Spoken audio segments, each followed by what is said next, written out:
donnent rendez-vous tous les soirs pour aller dîner, prendre des tapas. Ils ont leur même restaurant, ils ont même leur table. Alors ils laissent les enfants dans leurs appartements respectifs, ce qui fait qu'ils ont organisé un tour de garde, une ronde, pour aller vérifier si les enfants dorment bien. Arrive le tour de Kate, aux alentours de 22h.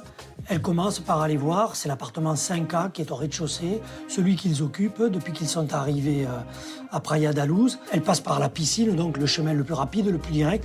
Elle entre par la fenêtre du balcon, elle jette un coup d'œil dans l'appartement. Sans allumer la lumière, par peur de réveiller les enfants, Kate McCann s'approche de leur chambre pour vérifier qu'ils dorment bien tous les trois. Elle voit que ses deux jumeaux dorment. Au moment où elle veut refermer la porte, il y a comme un coup de vent qui ferme la porte. Donc ça l'interpelle un peu parce qu'elle ne se souvient pas avoir laissé la fenêtre ouverte. Du coup, qu'est-ce qu'elle fait? Elle ouvre la porte, elle entre dans la chambre, elle voit le rideau de la fenêtre qui bouge.